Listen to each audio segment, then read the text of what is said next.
Fala galera, tudo bem? Estou aqui com a Bruna, nossa nutricionista que veio tirar todas as dúvidas Bora. e colocar mais dúvidas nas pessoas, né? Quem sabe depois desses vídeos agora.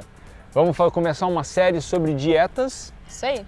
Para que você possa conversar com a sua nutricionista, conhecer algumas dietas, aplicar às vezes nos seus treinos, competições.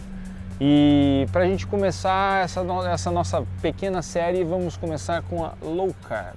Vamos, a famosa low carb, Famosa né? low carb, ou baixo carboidrato, né? Baixo, exato. Que às vezes é sempre muito baixo ou a galera dá uma fugidinha, Bruna? Então, a galera entende muito a low carb como zero carboidrato.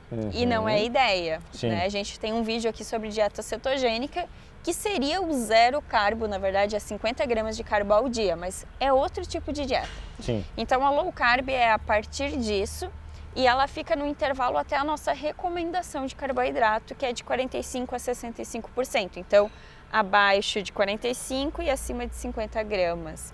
Então esse seria o ideal entre uma low carb. Uhum. Na nomenclatura a gente não tem exatamente assim qual porcentagem ou qual gramatura que vai dizer que é uma low carb, entendeu? Sim.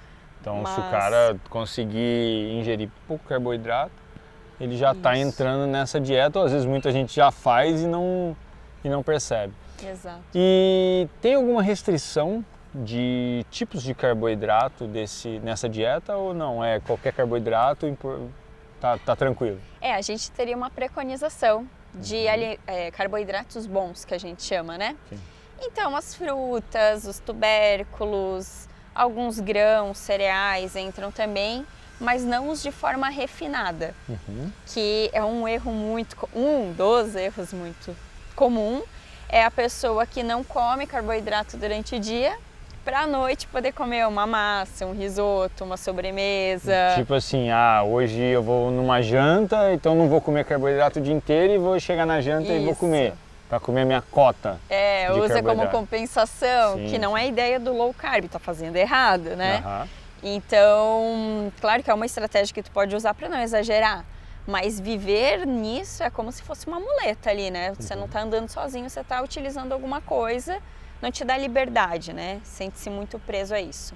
E quais são as vantagens dessa dieta? Então, a low carb, como ela tem essa baixo consumo de carboidrato, a pessoa começa a evitar comer as besteiras. Então, evita pedir lanche, evita comer doce toda tarde, por exemplo, que aqui, pelo menos no sul, é muito normal café com cuca. Massinha. E muita gente nem sabe o que é cuca, né? Mas é tipo um bolo. Não dá pra dizer que é um bolo, porque senão vão me matar, né? É massa de pão. Mas assim, é como se fosse uma massa com uma cobertura de farofa, banana, nata. Tem uma de sonho de valsa que, meu Deus do céu, o dia que eles inventaram uma low carb de sonho de valsa... Sensacional. Então, aqui é muito difícil, mas grande parte consome, ou tipo, biscoitinho, sabe? Na empresa, no trabalho, tanana. Sequilhos é o puro carboidrato, né? Então assim, a pessoa retira isso. Então isso é um ponto muito positivo. Precisa de uma low carb para retirar alimento besteira? Não precisa. Só uma reeducação. Isso, mas quando tu se direciona e sabe que tem que eliminar aquilo, ela contribui muito nesse sentido. Então, existe alguma desvantagem da low carb? A desvantagem... Tem. Aí, ó. Tem uma que eu acho que é pior. Qual? Porque ela atinge muito a cabeça. A carbofobia. Porque assim, ó, a pessoa às vezes começa a low carb para fazer um emagrecimento e é uma das estratégias que a gente pode utilizar. Só que depois a pessoa tem medo de retomar o carboidrato porque tem medo que aquilo vai engordar. Sim. Claro que voltando com chocolate, doce, besteira, vai engordar. Vai engordar. Mas assim, comer o carboidrato bom faz parte. Então a gente tem pessoas bem restritas de low carb assim que não comem nenhuma fruta. E não tá certo, a fruta tem que ser, tem que comer, né? Então, os tubérculos, não dá para ter medo do arroz com feijão também. Então, a gente tem que entender que não é o radicalismo. Só que muitas vezes a low carb leva as pessoas a esse conceito de ter medo. Levando essa dieta para o esporte, que característica de atividade que ela seria benéfica e que característica de atividade que talvez ela não traria tantos benefícios? Você consegue... Então, eu curto ela até pro esporte, assim, não de alto rendimento, lógico, né? Mas assim, para amador ou pessoas comuns que vão para academia, que fazem um pedalzinho leve e tudo mais, não tem problema nenhum. No sentido de, se ela é baixo carboidrato, eu posso usar carboidrato pré e pós-treino. Posso preconizar muito bem essas duas refeições. Então, eu pego o pré para me dar energia, pego o pós para ajudar na recuperação e, claro, distribuo ali o que falta ainda durante o meu dia, se eu tenho essa margem ou não para usar. Então, eu não vejo problema nesse sentido. Agora, quando a gente vai para uma alta performance, onde a gente preconiza alto uso de carboidrato, daí ela pode estar cortando um pouquinho da evolução que tu podes ter. Né? Agora a gente sabe que a gente tem exames e que a gente vê se o corpo usa mais carboidrato, gordura, como é que ele está adaptado naquele momento.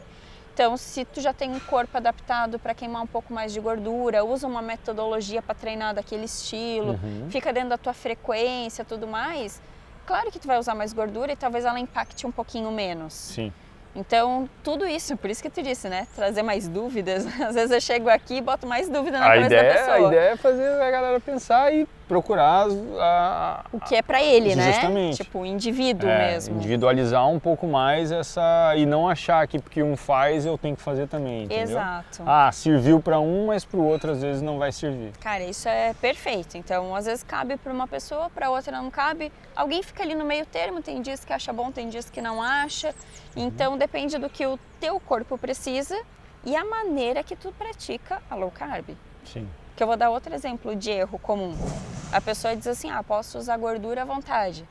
Daí, tipo, pega bacon, pega... Picanha, tira a carne e come só a gordura. Sabe? Fica muito assim na gordura. Pele de frango, aquele franguinho feito na air fryer, assim, aquela pelezinha temperadinha, que é ruim pra caramba, meu Deus. Então, assim, quando a pessoa preconiza muito isso, né? Ou tipo, queijo, bacon, isso é o principal erro. Porque é gostoso bacon e queijo, né?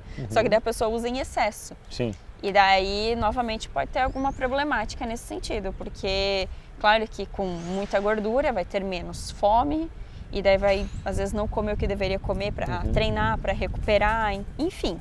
Pode ter um malefício nesse sentido também. Fora e claro, o cardíaco, né? Sim, e claro que praticar a atividade na quantidade ideal, né? Exato. Não é sair para fazer meia horinha de bike ali e já comer tudo gordura e tal que vai obter resultado. Meia hora, nem queimou nada.